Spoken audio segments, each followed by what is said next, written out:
Okay student, अब हम लोग फिर से अपने एग्जामिनेशन पॉइंट ऑफ व्यू से एक और डेफिनेशन पढ़ने जा रहे हैं जिसका नाम है इलेक्ट्रोफोरेसिस। इलेक्ट्रोफोरेसिस इसका डेफिनेशन भी आपके एग्जाम में पूछा जाता है। फोरेसिस का मतलब होता है मूवमेंट। इलेक्ट्रो वर्ड यूज किया गया है due to presence of electric field. मैं क्या इसका देखो, इस टर्म का मीनिंग इसके नाम में ही छुपा हुआ है। इलेक्ट्रिक फील्ड के प्रेजेंस में कोलाइडल पार्टिकल का मूव करना, movement in the presence of electric field. तो आप जानते हैं स्टूडेंट कि कोलाइडल मिक्सचर जो बनता है वो दो कंपोनेंट के मिलने से बनता है, डिस्पर्स फेज और डिस्पर्सन मीडियम। तो डिस्पर्स फेज का इलेक्ट्रिक फील्ड के प्रेजेंस में मूव करना, इसी प्रोसेस को हम लोग कहते हैं इलेक्ट्रोफोरेसिस।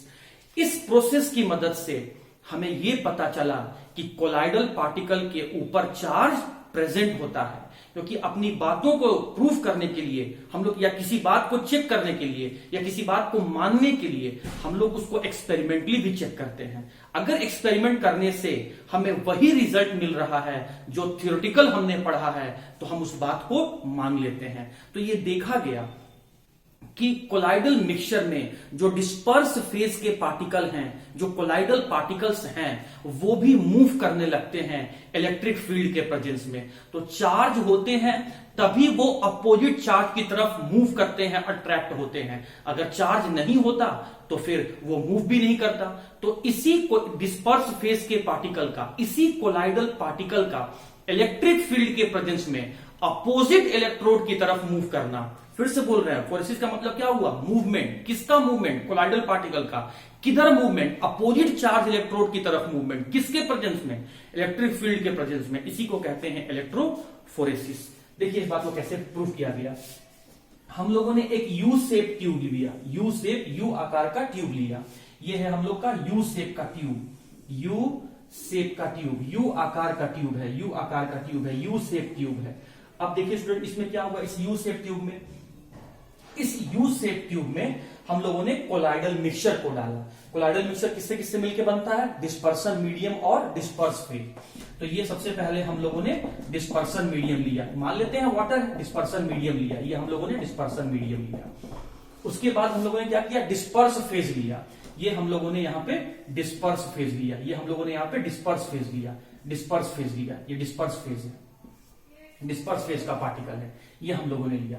अब क्या किया?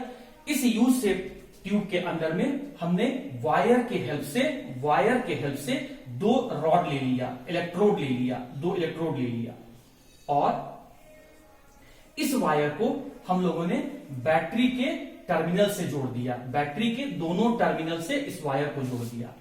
सिंस ये इलेक्ट्रोड जो है वो बैटरी के पॉजिटिव टर्मिनल से जुड़ा हुआ है, तो ये इलेक्ट्रोड जो है वो पॉजिटिवली चार्ज इलेक्ट्रोड हो गया। सिंस ये इलेक्ट्रोड बैटरी के नेगेटिव टर्मिनल से जुड़ा हुआ है, तो ये इलेक्ट्रोड जो है वो नेगेटिवली चार्ज इलेक्ट्रोड हो गया। पॉजिटिवली चार्ज इलेक्ट्रोड को हम लोगों ने एनोड का नाम दिया, नेगेटिवली चार्ज इलेक्ट्रोड को हम लोगों ने कैथोड का नाम दिया, और ये हम लोगों ने सेटअप तैयार किया स्टूडेंट। अब देखिए हम क्या देखते हैं, जैसे ही हम यहां बैटरी के स्विच को ऑन करते हैं तो हम क्या ऑब्जर्व करते हैं कि ये कोलाइडल पार्टिकल जो है ये इलेक्ट्रोड की तरफ मूव करने लगता है। जैसे हम ये मान लेते हैं कि कोलाइडल पार्टिकल के ऊपर अभी जो है वो पॉजिटिव चार्ज प्रेजेंट है। ये जो कोलाइडल पार्टिकल है ये मेटालिक हाइड्रोक्साइड का है, मान लेते हैं CrOH3 है, मतलब क्रोमिक हाइड्रोक्साइड है। ये क्रोमिक हाइड्रोक्साइड का ये कोलाइडल पार्टिकल है। तो अभी मैंने आपको बताया था कि मेटल हाइड्रोक्साइड अगर है तो वो पॉजिटिवली चार्ज होंगे, तो हम क्या देखते हैं, जैसे ही हम बैटरी का स्विच ऑन करते हैं, मतलब इलेक्ट्रिक फील्ड यहां जनरेट करते हैं, तो ये जो कोलाइडल पार्टिकल है ये अपोजिट चार्ज वाले इलेक्ट्रोड की तरफ मूव करता है। सिंस ये कोलाइडल पार्टिकल पॉजिटिवली चार्ज हैं, तो ये नेगेटिव इलेक्ट्रोड की तरफ मूव करता है और आके इसके सरफेस पर जाके एब्जॉर्ब होता है। तो पॉजिटिवली चार्ज वाला कोलाइडल पार्टिकल जो है पॉजिटिवली चार्ज वाला कोलाइडल पार्टिकल जो है वो नेगेटिव चार्ज इलेक्ट्रोड की तरफ मूव किया in the presence of electric field. तो आप देख सकते हैं कि ये मैं दिखा रहा हूं इसके मूवमेंट को, ये मैं दिखा रहा हूं कोलाइडल पार्टिकल के मूवमेंट को, कोलाइडल पार्टिकल के मूवमेंट को। तो इलेक्ट्रिक फील्ड के प्रेजेंस में कोलाइडल पार्टिकल का मूव करके अपोजिट चार्ज इलेक्ट्रोड की तरफ जाना, इसे ही हम कहते हैं इलेक्ट्रोफोरेसिस।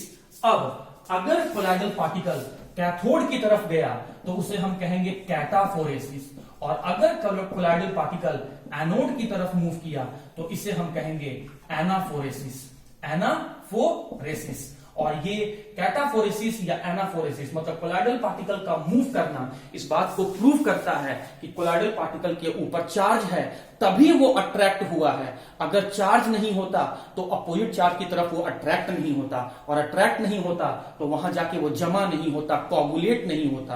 तो हेंस प्रूफ कि कोलाइडल पार्टिकल जो है वो चार्ज पार्टिकल है। इलेक्ट्रोफोरेसिस एक ऐसा प्रोसेस है जो हमें ये प्रूफ करता है कि कोलाइडल पार्टिकल जो हैं वो चार्ज पार्टिकल हैं।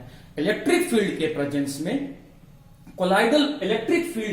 में कोलाइडल पार्टिकल का मूव करके अपोजिट चार्ज इलेक्ट्रोड की तरफ जाना, इसी प्रोसेस को हम लोग इलेक्ट्रोफोरेसिस कहते हैं।